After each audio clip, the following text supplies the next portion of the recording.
anyone that knows me will know I will make an earring out of this.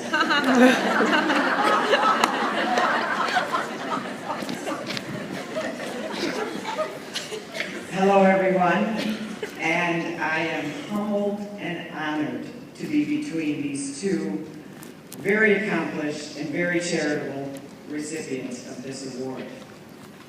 As she said, I came from a family of 14, and we are definitely always in each other's lives. Yesterday, I get two emails, one from a brother and one from a sister, sending me the copy of the paper and the link. And they said, we need you to read what these other women have done. And then the question is, what are you doing? Then I had another sister, Mary Grace, calling me Monday and said, let me tell you how you should start your speech. I would like everybody that went to school with me, that went to school with our family, that we have known forever, to stand up.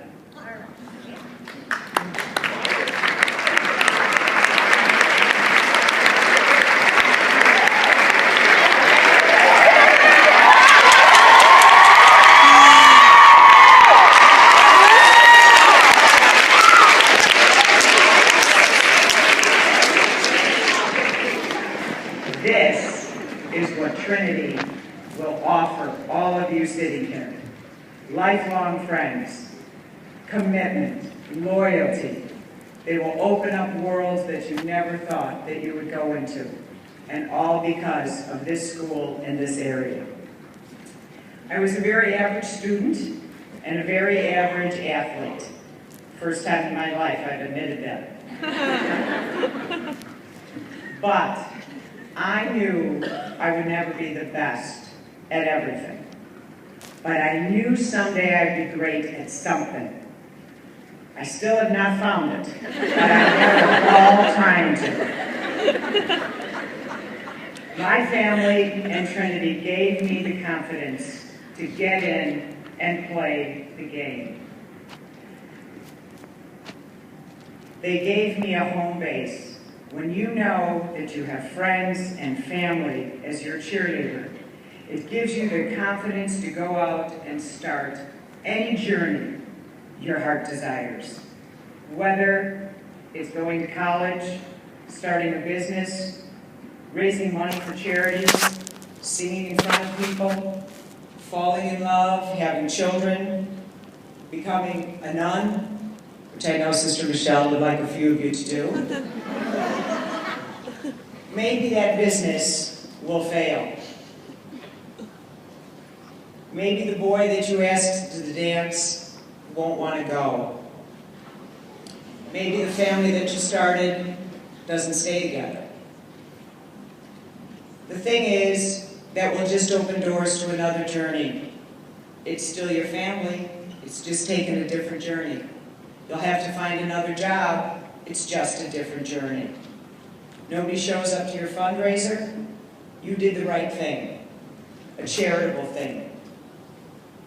I remember sitting around our family dinner table that sat 16, and it sounded and looked a lot like the Trinity cafeteria. And we were all discussing about whether you should give money to the homeless and the people that you see out on the street. So my dad was waiting to give his opinion, and not patiently. So all of a sudden, he finally gets to the floor and he said, I want you to think about 10 people that you see on the street that are homeless.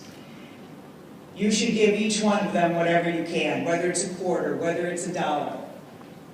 Maybe 9 of them are con artists, or liars, or thieves. But that one person that needed it, you gave the extra $1 that will get them a full meal. You gave them back some faith in human nature. The other 9, that's their sin. That's their problem, not yours. The small things that you will do will change the world. Not all of you will be able to raise $8 million or start schools, but you can do little things. Everything you do will make a difference. I remember watching an interview with Diane Sawyer and Mother Teresa. And after the interview, Diane Sawyer said to Mother Teresa, "I am so humbled being in your presence." And she said, "Why?" She said, you clothe, the poor, you feed thousands, you give them shelter. And she looked at her and she said, "But you give the news to millions of people. You do what you are supposed to do, and I do what I'm supposed to do. Work with your God-given talents, and that's how you will change the world. Smile at strangers. They might be having a bad day or flunked a test. Be nice to the girls that maybe some other people pick on. Ask the boy that no one's going to ask you to a dance. It'll make you feel very, very good. Turn your mistakes into lessons, and then you will have the courage to maybe take another journey. You may not get into the colleges that you want to, that you dream of. The good thing about dreams is they're free, and you can have as many as you want. Make a new dream, make a new journey. Learn to forgive yourself for the mistakes that you do make and that you will make. And then when you learn to forgive yourself, you will have the power to forgive other people. Learn to fall on your sword. Learn not to let the little things bother you. It's a waste of time. Learn to be forgiving and learn to go through this world with laughter. The youngest of the 14, Kitty, used to always get in trouble, especially at Trinity. And she knew she was wrong, and she would just go, "Hey, they're not all winners." And it ended the argument, and she got out of trouble. Some of your journeys will be very painful. Handle them with laughter and faith, and it will help you through life. We were very lucky growing up. We lived with my grandparents, my parents, and, all of my brothers and sisters. Never had any deaths or tragedies. And at 30 years old, my sister Peggy was killed in a plane crash. She left a husband and a child. And at the wake, we're all standing there, and my parents are in front of the casket, and they're laughing and telling stories, and it was just a great tribute to a life. And a woman that had had a rough time came up to Mom and Dad and said, "How can you do this?" And my father said, "Because I have faith." And my mother said, this makes me cry a little bit, excuse me, "Because I have faith in Mary, and Mary gets me to put one foot in front of the other to take this journey that is a rough journey for the next year and probably for the rest of my life. But it's faith and laughter that got them through this." I wasn't going to tell this story, but my daughter went to Trinity for almost 2 years, and she was a sophomore in high school, and I got a call at 11 o'clock to come down to the school. Now, all parents know this is never a good call during work. So I came down, and Sister Michelle did not really know us very well. She took me aside and said, "Linda, I think that another school would be better for your daughter.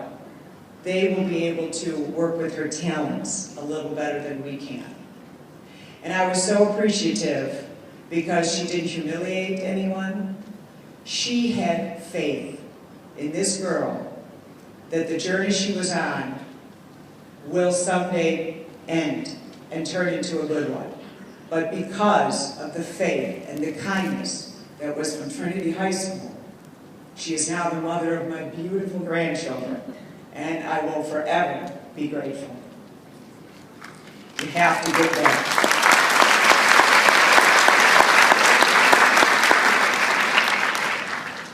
Our job in this world is to help your neighbors, your friends, and strangers.